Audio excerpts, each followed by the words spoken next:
ನಿಯೋಜಿತ ಮುಖ್ಯಮಂತ್ರಿ ಡಿಕೆ ಶಿವಕುಮಾರ್ ಇವರ ಕಚೇರಿಗೆ ಜ್ಯೋತಿಷಿ ಪ್ರವೇಶ ಮಾಡಿದ್ದಾರೆ.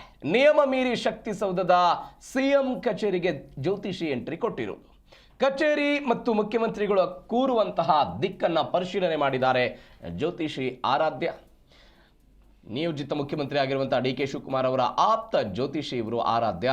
ಸಿಎಂ ಕಚೇರಿಯ ವಾಸ್ತು ಪರಿಶೀಲನೆಗೆ ಅವರೆಲ್ಲ ಬಂದರು. ವಿಧಾನಸೌಧಕ್ಕೆ ಎಲ್ಲ ಕಾಕಿ ಸರ್ಪಗಾವಲಿದೆ. ಪರಿಶೀಲನೆ ವೇಳೆ ಕಚೇರಿ 2 ದ್ವಾರವನ್ನು ಮುಚ್ಚಿದ್ರು ಪೊಲೀಸರು.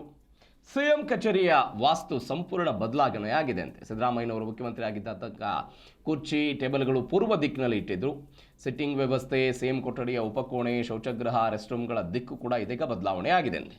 ವಾಸ್ತುಶಾಸ್ತ್ರಜ್ಞರ ಸಲಹೆಯಂತೆ ಎಲ್ಲ ಬದಲಾವಣೆಯನ್ನು ಮಾಡಲಾಗಿದೆ. ದೃಶ್ಯದಲ್ಲಿ ನೀವು ಗಮನಿಸ್ತಾ ಇದ್ದೀರಿ. ಡಿಕೆ ಶಿವಕುಮಾರ್ ಅವರ ಆಪ್ತ ಜ್ಯೋತಿಷಿ ಆರಾಧ್ಯ ಅವರು ಭೇಟಿ ಕೊಟ್ಟಿರೋದು.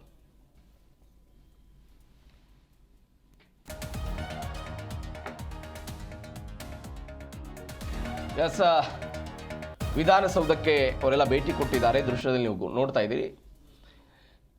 ಅವರೆಲ್ಲ ಭೇಟಿ ಕೊಟ್ಟು ಹಿಂದೆ ಸಿದ್ದರಾಮಯ್ಯನವರು ಮುಖ್ಯಮಂತ್ರಿ ಆಗಿದ್ದಂತಹ ಸಮಯದಲ್ಲಿ ಆ ಕುರ್ಚಿ ಟೇಬಲ್ಗಳು ಅವೆಲ್ಲವೂ ಕೂಡ ಪೂರ್ವ ದಿಕ್ಕಿನಲ್ಲಿ ಏನೋ ಇಟ್ಟಿದ್ರಂತೆ ಅವನ್ನೆಲ್ಲವನ್ನು ಕೂಡ.